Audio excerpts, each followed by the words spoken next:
Seja muito bem-vindo. Esse é o Projeto B, Bíblia Explicada, onde nós vamos ler a Bíblia de uma forma que você entenda.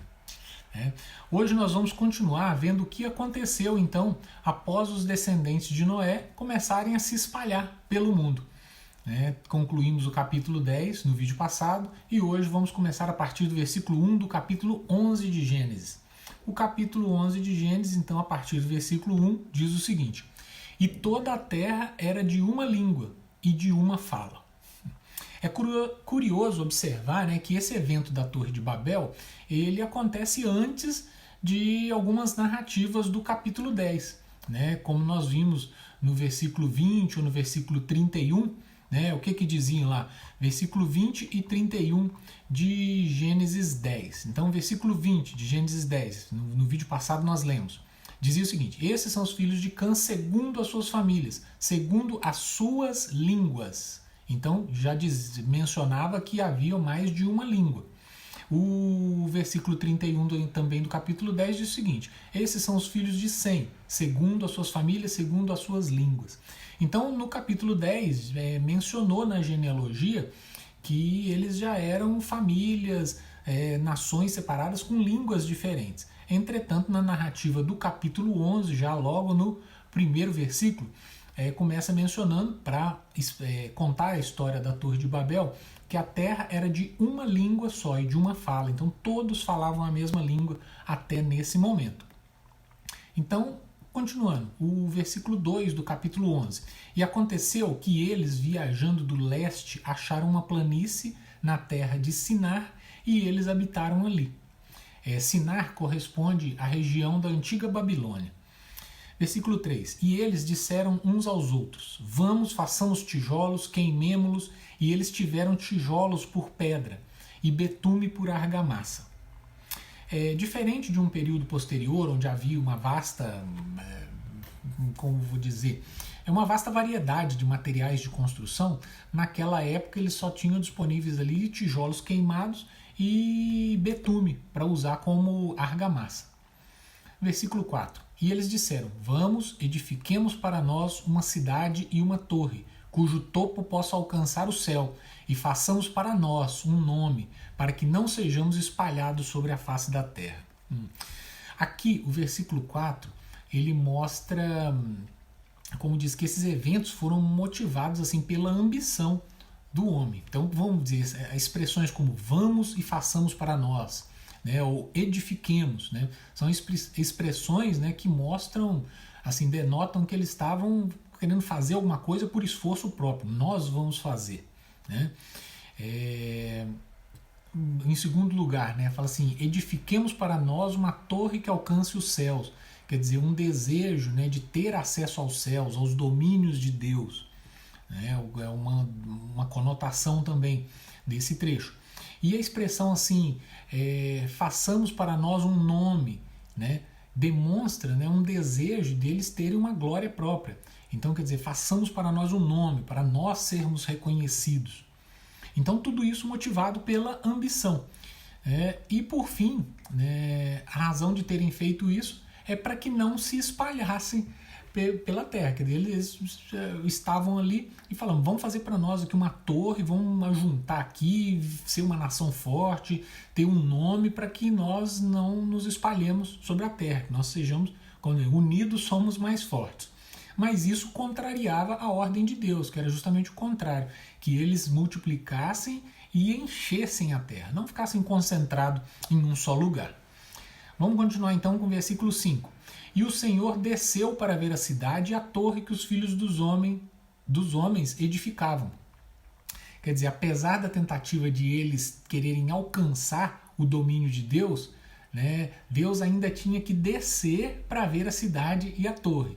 É como se fosse assim, o patamar de Deus é tão alto que mesmo o homem querendo subir, construir algo que alcance a Deus, tentar subir até aquele nível, o máximo que o homem vai chegar é ainda muito baixo. Deus, do alto da sua glória, ainda vai ter sempre que se inclinar e descer para ver o que o homem está fazendo para alcançar o homem.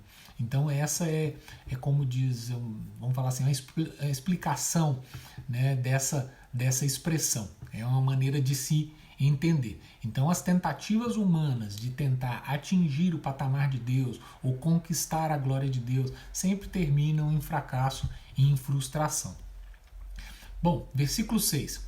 E o Senhor disse: Eis que o povo é um, e todos eles têm a mesma língua. E isto eles começam a fazer, e agora nada lhes será restrito do que eles imaginam fazer. Esse versículo ele é muito poderoso, ele traz uma mensagem muito grande para a gente. Aqui, a preocupação de Deus de que nada pudesse, de que os planos deles, né, nada pudesse deter os planos deles, não quer dizer que Deus tinha medo de que o homem pudesse fazer alguma coisa e se tornar tão poderoso quanto Deus, ou que aquela torre realmente chegasse ao céu. Não é nada disso.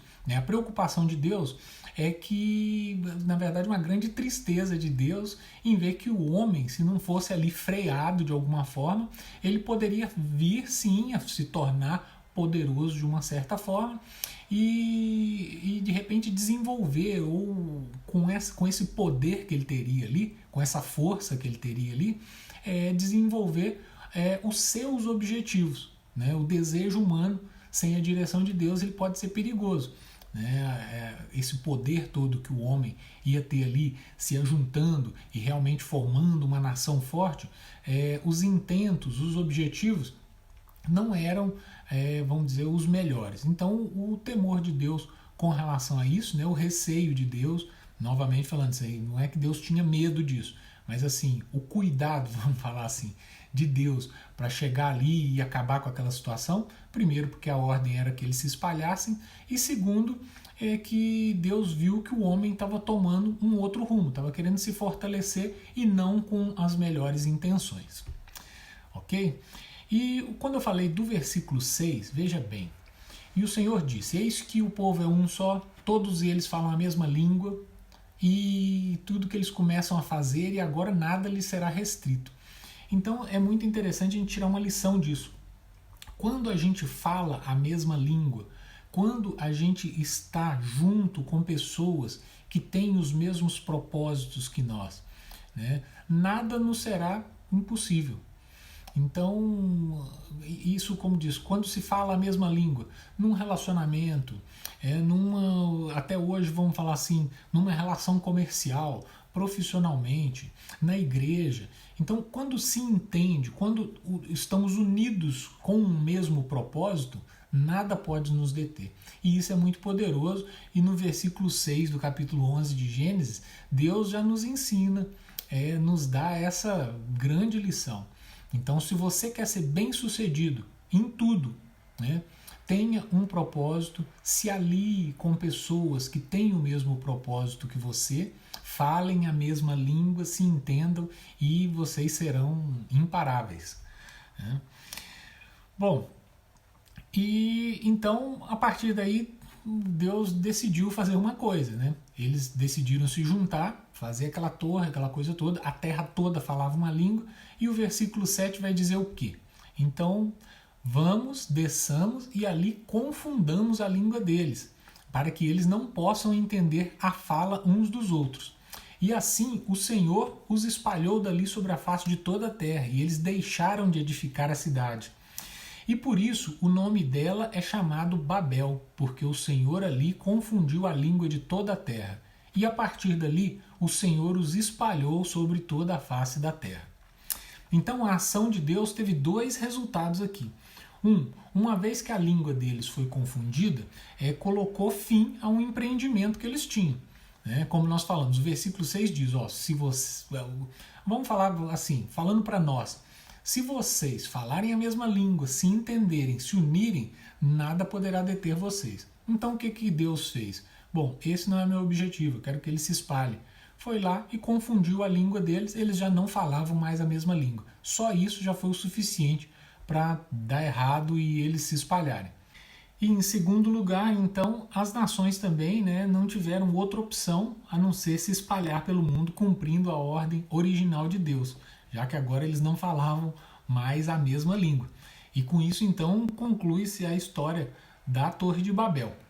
Para encerrar, vamos continuar ainda a partir do versículo 10 até o versículo 17, para nós vermos um texto breve, né?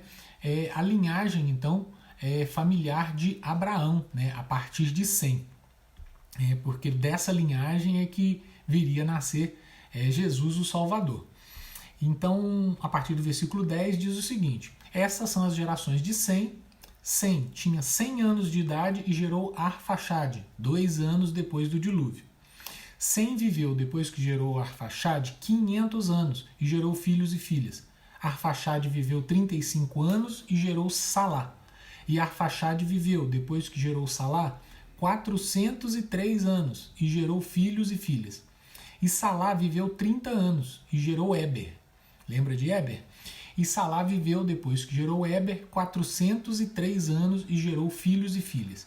E Éber viveu 34 anos e gerou Peleg. E Éber viveu, depois que gerou Peleg, 430 anos e gerou filhos e filhas. E Peleg viveu 30 anos e gerou Reu. E Peleg viveu, depois que gerou Reu, 209 anos e gerou filhos e filhas. E Reu viveu 32 anos e gerou Serug. E Reu viveu, depois que gerou Serug, 207 anos e gerou filhos e filhas. E Serug viveu 30 anos e gerou Naor. E Serug viveu, depois que gerou Naor, 200 anos e gerou filhos e filhas. E Naor viveu 29 anos e gerou Terá. E Naor viveu, depois que gerou Terá, 119 anos e gerou filhos e filhas. E Terá viveu 70 anos e gerou Abrão, Naor e Arã. Então esses últimos versículos agora descrevem a descendência de Sem até Abrão. Abrão que posteriormente seria Abraão. A descendência então escolhida de onde nasceria futuramente Jesus. E com isso nós chegamos ao final dessa parte, né? Toda essa genealogia, toda a história até chegar a Abraão.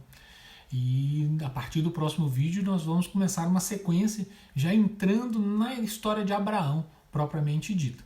Se você ainda não deu um like, deixa um like, se inscreve no canal, ativa as notificações, compartilha esse vídeo para que essa mensagem possa chegar a mais pessoas.